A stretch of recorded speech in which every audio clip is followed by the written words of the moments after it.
Hello students. तो आज हम एक बहुत ही इम्पोर्टेंट टॉपिक पे बात करने वाले हैं। ये कंप्यूटर नेटवर्क का इम्पोर्टेंट कॉन्सेप्ट है जिस पे न्यूमेरिकल प्रॉब्लम सॉल्व करेंगे हम। और जिसके सवाल मोस्टली हर एग्जाम में पूछे जाते हैं, चाहे वो आपका गेट का एग्जाम हो, चाहे वो यूजीसी नेट का एग्जाम हो, या एचपीएससी का एग्जाम हो, या केवीएस का एग्जाम हो। तो इसलिए काफ़ी चांस बनता है कि ये सवाल पूछा जाए।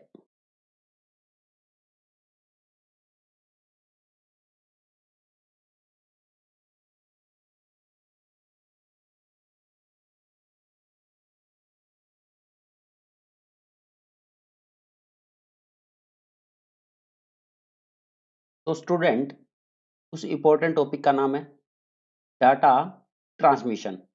तो जो कंप्यूटर नेटवर्क में आपने ये टॉपिक पढ़ा होगा कि जो डाटा ट्रांसफर होता है वो किस मोड में और कैसे होता है।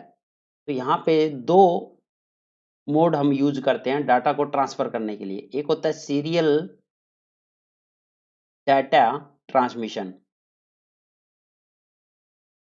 और दूसरा होता है आपका पैरेलल डाटा ट्रांसमिशन। तो अब दोनों में डिफरेंस क्या होता है, मैं यहाँ पे थोड़ा सा इंट्रोडक्शन दे देता हूँ। अदरवाइज आप ऑलरेडी ये टॉपिक पढ़ चुके हो कंप्यूटर नेटवर्क में, आपको अच्छे से आता भी होगा। तो सीरियल डाटा ट्रांसमिशन में क्या होता है, जो सेंडर होता है हमारा और एक रिसीवर होता है। तो सेंडर और रिसीवर के बीच में एक कॉमन चैनल होता है, मतलब कि एक ही चैनल होता है और इसी चैनल के थ्रू डाटा ट्रांसफर होता है। सीरियल वाइज यहाँ पे जो डाटा ट्रांसमिशन होगा सीरियल वाइज होगा। सीरियल वाइज का मतलब क्या है, जैसे मान लो आपको एक डाटा सेंड करना है, ये वाला डाटा सेंड करना हो अगर, तो सबसे पहले 1 बिट जो है, फर्स्ट वाली जो बिट है इस पे चैनल पे जाएगी। उसके बाद 1 के बाद में नेक्स्ट जाएगी सेकंड वाली बिट, फिर थर्ड वाली। मतलब सीरियल वाइज डाटा ट्रांसफर होगा इसी एक ही चैनल के थ्रू। ठीक है, तो सेम चैनल यूज होता है फॉर डाटा ट्रांसमिशन। तो ये होता है सीरियल डाटा ट्रांसमिशन। सेकंड होता है पैरेलल डाटा ट्रांसमिशन। तो मान लो यहाँ पे एक सेंडर है और इसमें भी एक रिसीवर है। तो यहाँ पे n number of channels use होते हैं बिटवीन सेंडर और रिसीवर्स। तो यहाँ पे जो डाटा ट्रांसफर होता है वो आप कह सकते हो कि पैरेलल ही होता है यहाँ पे। जैसे मान लो यही बिट, अगर सेम बिट आपको सेंड करनी हो थ्रू पैरेलल डाटा ट्रांसमिशन, तो पहले वाले चैनल के थ्रू ये पहली वाली बिट जाएगी 1, फिर नेक्स्ट वाले में 1 जाएगी, फिर 0 जाएगी, फिर 1। तो इस तरह से पैरेलली डाटा ट्रांसफर होता है इसमें, पैरेलल डाटा ट्रांसमिशन में। तो ऑब्वियस सी बात है, जो आपका पैरेलल डाटा ट्रांसमिशन होता है ये फास्ट भी कह सकते हो कि ये फास्ट होता है, और ये क्या होता है, स्लो होता है, क्योंकि इसमें सीरियल वाइज सेम ही चैनल के थ्रू डाटा ट्रांसफर होगा।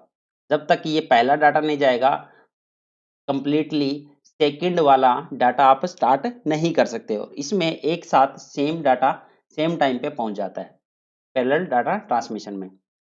अब जो आपके किसी भी एग्जाम में जो न्यूमेरिकल प्रॉब्लम पूछी जाती है वो पूछी जाती है सीरियल डाटा ट्रांसमिशन पे। अब ये भी फर्दर दो पार्ट्स में डिवाइड होता है यहाँ पे, सीरियल डाटा ट्रांसमिशन। तो एक होता है तुम्हारा सिंक्रोनस, ये भी आपने पढ़ा होगा, सीरियल ट्रांसमिशन ट्रांसमिशन। और सेकंड होता है एसिंक्रोनस सीरियल ट्रांसमिशन। अब इन दोनों में क्या डिफरेंस है, मैं मोटा मोटा यहाँ पे बता देता हूँ एक बार। तो सिंक्रोनस सीरियल ट्रांसमिशन में क्या होता है, यहाँ पे सेम क्लॉक यूज होती है बिटवीन सेंडर और रिसीवर। एक कॉमन क्लॉक यूज की जाती है फॉर डाटा ट्रांसमिशन। और ये भी कह सकते हो जो कॉमन क्लॉक है वो इन दोनों के बीच में, सेंडर और रिसीवर के बीच में तालमेल बनाने के लिए, सिंक्रोनस मतलब कि सिंक्रोनाइजेशन करने के लिए यूज की जाती है। ठीक है, कि कब डाटा सेंड करना है और कब स्टॉप करना है, मतलब कि डाटा स्टार्ट होगा और किस एंड पे वो एंड हो रहा है। तो ये डिसाइड किया जाता है through this common clock signal. अब इसके लिए यहाँ पे एक करेक्टर भी यूज करते हैं हम, तो वो करेक्टर होता है सिंक। तो ये एक 8 बिट का करेक्टर यूज होता है, इसमें 8 बिट्स करेक्टर होता है सिंक, जो कि डाटा के साथ में ऐड कर दिया जाता है ट्रांसमिशन के टाइम पे। तो ये सिंक करेक्टर यूज होता है इसमें। फॉर डाटा ट्रांसमिशन, तो जो कि होता है 8 बिट का, मतलब कि 1 बाइट, ये भी कह सकते हो 1 byte sync character is use in synchronous serial transmission. अब सेकंड एसिंक्रोनस सीरियल ट्रांसमिशन में क्या होता है फिर, तो यहाँ पे जो हमने बात करी कि यहाँ पे सिंक्रोनाइजेशन के लिए क्लॉक यूज होती है सिंक्रोनस सीरियल ट्रांसमिशन में, बट एसिंक्रोनस सीरियल ट्रांसमिशन में कोई भी ऐसी क्लॉक सेम क्लॉक यूज नहीं होती। तो फिर यहाँ पे क्या यूज होता है, डाटा को कैसे डिसाइड किया जाता है कि वो से डाटा कब स्टार्ट हो रहा है और कब एंड होगा, तो इसके लिए यूज की जाती है इसमें स्टार्ट बिट, एक होती है स्टॉप बिट और एक होती है पैरिटी बिट। यहाँ पे ये 3 टाइप्स की बिट यूज करते हैं हम to recognise the starting of data and ending of data. अब ये जो स्टार्ट बिट होती है, इसको रिप्रेजेंट करने के लिए हम 0 यूज करते हैं, सिंगल बिट यूज होती है 0, और स्टॉप बिट को रिप्रेजेंट करने के लिए 1 यूज की जाती है, अपोजिट ऑफ स्टार्ट बिट होती है ऑलवेज, ये कह सकते हो आप। और जो पैरिटी बिट होती है ये एरर चेकिंग में यूज होती है, एरर चेकिंग के लिए यूज करते हैं हम। तो ये 3 बिट यूज की जाती है, स्टार्ट बिट, स्टॉप बिट और पैरिटी बिट इन एसिंक्रोनस सीरियल ट्रांसमिशन में। हर एक फ्रेम के साथ में, हर एक फ्रेम के साथ में ये तीनों ही अटैच होगी आपकी। तो अब इसके ऊपर न्यूमेरिकल प्रॉब्लम देखते हैं कि न्यूमेरिकल कैसे पूछे जाते हैं। काफी चांस है कि ये एग्जाम में 100% एक क्वेश्चन आएगा ही आएगा, चाहे वो गेट का एग्जाम हो, चाहे वो आपका यूजीसी नेट हो, चाहे वो एचपीएससी का एग्जाम हो, मोस्टली हर एग्जाम में इसका क्वेश्चन आने के चांसेस रहते हैं और सेम क्वेश्चन रिपीट होते हैं, इन्हीं में से पूछे जाते हैं ये।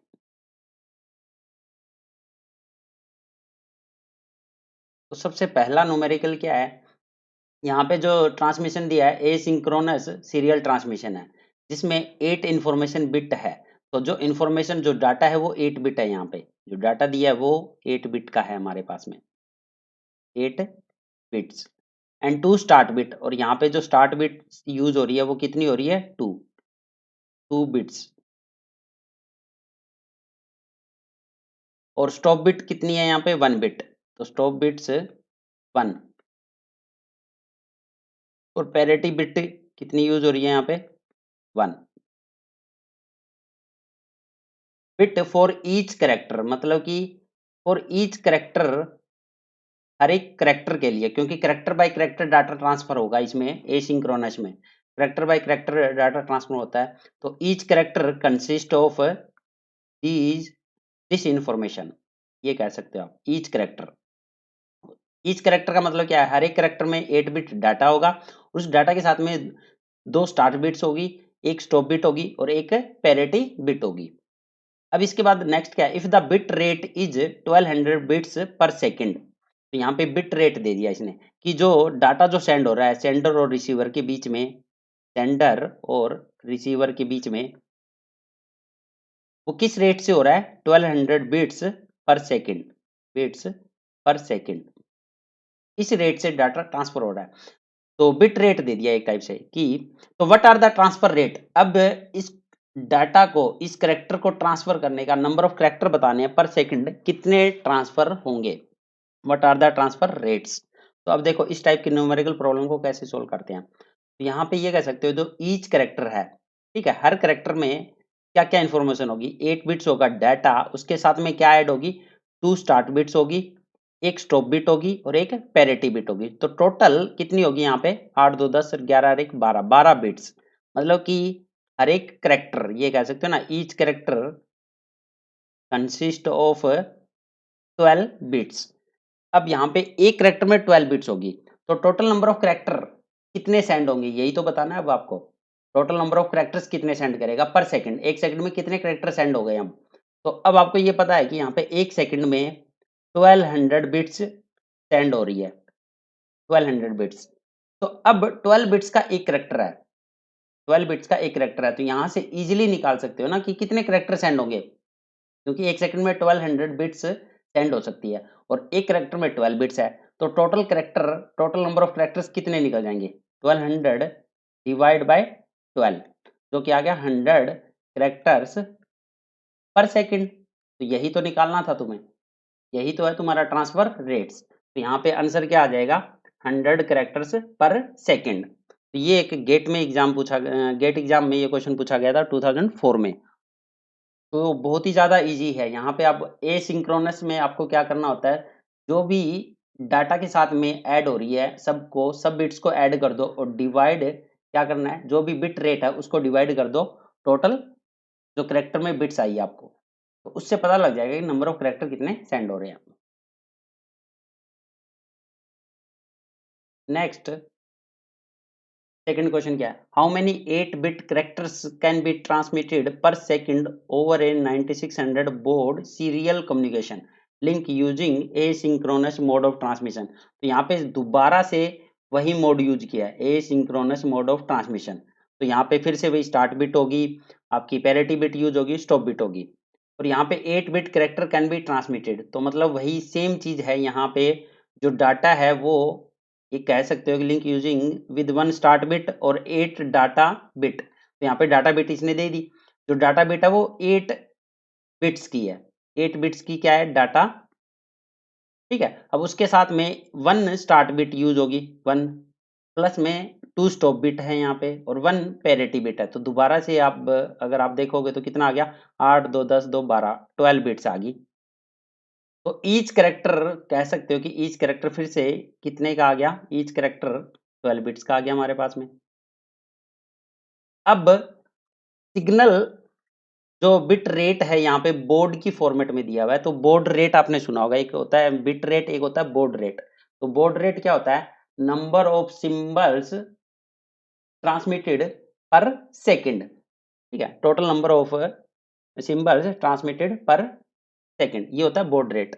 बट जब सीरियल ट्रांसमिशन यूज करते हैं तो ये जो बोर्ड रेट होता है वो इक्वल टू होता है हमारे बिट रेट के।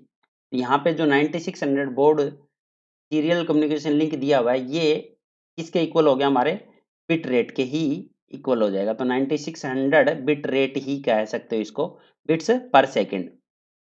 तो अब देखो क्या करना है इसमें। अब आपको पता है कि जो सेंडर और रिसीवर के बीच में इतने एक सेकंड में कितना डाटा सेंड हो सकता है, एक सेकंड में 9600 बिट्स। अब आपको नंबर ऑफ कैरेक्टर्स ही तो बताने हैं फिर से, ठीक है। How many 8 characters can be transmitted, तो 8 बिट कैरेक्टर्स, तो वही सेम क्वेश्चन बन गया अब आपको, ठीक है। तो each character consist of 8 bits. तो ये जो ऑलरेडी डाटा, इस डाटा के साथ में कितना जाएगा, स्टार्ट स्टॉप और पैरिटी बिट जा रहा है, तो ये 8 बिट कितने ट्रांसमिट होंगे, ठीक है। तो यही आपका न्यूमेरिकल प्रॉब्लम है, क्योंकि 8 बिट कैरेक्टर्स, यहाँ से कंफ्यूज मत हो कि आप यहाँ पे पूछ लिया कि 8 बिट कैरेक्टर कितने ट्रांसमिट होंगे, क्वेश्चन सेम है। 8 बिट कैरेक्टर्स का मतलब यही है कि जो 8 बिट का एक कैरेक्टर बनेगा वो कितने ट्रांसमिट होंगे। तो हर एक कैरेक्टर देखो, इसमें डाटा तो 8 बिट ही जा रहा है ना, each character consist of 8 bit data, इसके साथ में बाय डिफॉल्ट ये तो जाएंगे स्टार्ट स्टॉप और पैरिटी बिट।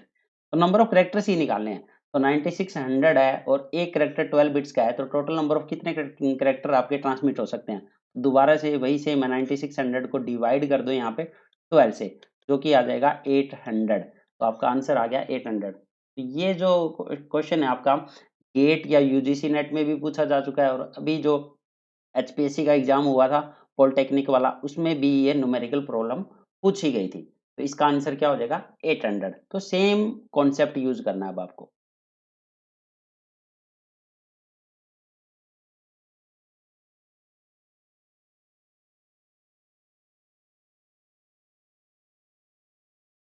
नेक्स्ट है, how many bytes of data can be send in 15 second over A serial link with board rate. तो यहाँ पे फिर से बोर्ड रेट दे दिया। तो जैसा कि मैंने अभी बताया, बोर्ड रेट क्या होता है, number of symbols transmitted per unit of time. तो ये जो सीरियल ट्रांसमिशन के टाइम पे ये जो बोर्ड रेट होता है वही बिट रेट होता है, तो सेम होता है। तो यहाँ पे कोई भी कंफ्यूजन नहीं होनी चाहिए। अब तो यहाँ पे बिट रेट दिया हुआ 9600, तो एक सेकंड में कितना डाटा सेंड होता है, 9600 बिट्स, ये कह सकते हो आप। और यहाँ पे फिर से एसिंक्रोनस मोड दे दिया, तो मतलब सेम प्रोसेस, हम सेम कॉन्सेप्ट यूज करेंगे। How many bytes of data पूछा गया, how many bytes of data, तो ये बाइट्स, अब इसमें भी कंफ्यूजन नहीं होनी चाहिए। अगर यहाँ पे बाइट्स पूछे या वो कैरेक्टर बोले, हाउ मेनी कैरेक्टर्स बोल दे, ठीक है, या how many 8 character, 8 bit character, sorry ये लास्ट वाले क्वेश्चन पूछा था, हाउ मेनी 8 बिट कैरेक्टर्स। तो ये तीनों चीज सेम है, तीनों चीज, तीनों ही टर्म्स का मतलब सेम है। हाउ मेनी बाइट्स, क्योंकि एक बाइट में 8 बिट होते हैं, या हाउ मेनी कैरेक्टर्स, तो एक कैरेक्टर में 8 बिट होते हैं, या हाउ मेनी 8 बिट कैरेक्टर, तो इसने पहले ही बता दिया कि एक कैरेक्टर में 8 बिट है, क्योंकि कैरेक्टर्स की फॉर्मेट में डाटा ट्रांसमिट होता है एसिंक्रोनस मोड में। या फिर ये कह सकते हो कि जो एक फ्रेम होता है, उस एक फ्रेम में 8 बिट डाटा होता है, जो कि एक बाइट बनाता है। तो अब इसमें पूछा how many byte of data can be transmitted in 15 second, तो 15 सेकंड में कितना डाटा ट्रांसफर होगा ये बताना है। और इस एसिंक्रोनस मोड में जो पैरिटी बिट यूज किया वो ओड पैरिटी बिट यूज किया और टू स्टॉप बिट यूज किया। तो अब देखो इसने जो डाटा है वो तो हमारा वही सेम ही है ना, फ्रेम में 8 बिट डाटा है, क्योंकि डाटा 8 बिट है, क्योंकि जो कैरेक्टर सेंड होगा each character having 8 bits data. तो इसके साथ में क्या है, यहाँ पे एक पैरिटी बिट है, ठीक है, एक ओड पैरिटी बिट होती है, 1 बिट की यूज कर रहा है ये, और टू स्टॉप बिट यूज कर रहा है। अब कहोगे सर इसने स्टार्ट बिट तो दी नहीं है, तो जब भी स्टार्ट बिट अगर ना दे तो बाय डिफॉल्ट आपको 1 बिट लेके चलनी है ये, क्योंकि स्टार्ट बिट के बिना तो होगा ही नहीं ये, स्टार्ट और स्टॉप कंपलसरी है। अगर वो स्टार्ट और स्टॉप नहीं देता है तो आपको 1 बिट अज्यूम कर लेनी है और आपका न्यूमेरिकल आपको सोल्व कर लेना है। तो यहाँ पे स्टार्ट बिट नहीं दी, तो मतलब 1 बिट वो स्टार्ट बिट यूज कर रहा है। तो दोबारा से देखोगे तो ये कितना बन गया, 8 2 10 2 12, 12 बिट्स हर एक कैरेक्टर में, ईच कैरेक्टर या ईच फ्रेम, यहाँ पे फ्रेम भी बोल सकते हो, each frame consist of this data, मतलब कि यहाँ पे क्या क्या है, 8 बिट आपका डाटा है और 1 बिट आपका पैरिटी बिट है, 2 स्टॉप बिट है और 1 आपका स्टार्ट बिट है, तो 12 बिट्स डाटा ईच कैरेक्टर। अब ये कह रहा है कि 1 सेकंड में 9600 बिट्स ट्रांसमिट हो सकती है। तो अब आपको यही बताना है नंबर ऑफ कैरेक्टर, पहले तो नंबर ऑफ कैरेक्टर निकालना है ना, 1 सेकंड में, 1 सेकंड में कितने नंबर ऑफ कैरेक्टर से सेंड होंगे, नंबर ऑफ फ्रेम्स कितने सेंड होंगे, तो एक फ्रेम है 12 बिट्स का, तो टोटल आपको 9600 बिट्स 1 सेकंड में ट्रांसमिट हो सकता है। तो यहाँ से नंबर ऑफ फ्रेम कितने आ जाएंगे, वही सेम डिवाइड कर दो, 9600 को 12 से डिवाइड कर दिया, कितने नंबर ऑफ फ्रेम्स आएंगे, 800, 800 या कैरेक्टर या फ्रेम्स, ये 1 सेकंड में हो रहा है। अब आपको बताना है कि 15 सेकंड में कितना होगा, 15 सेकंड में कितना डाटा सेंड होगा, तो इन 15 सेकंड कितना होगा, 800 इंटू 15, 15 8 120, तो ये आ गया 12,000। तो यहाँ पे 12,000 बाइट्स आ जाएगा। बाइट्स क्यों आएगा, क्योंकि हर एक कैरेक्टर में 8 बिट ही तो डाटा होता है, तो आप उसको कैरेक्टर बोलो या बाइट्स बोलो, बात तो एक ही है। तो आंसर क्या आ गया, 12,000 बाइट्स।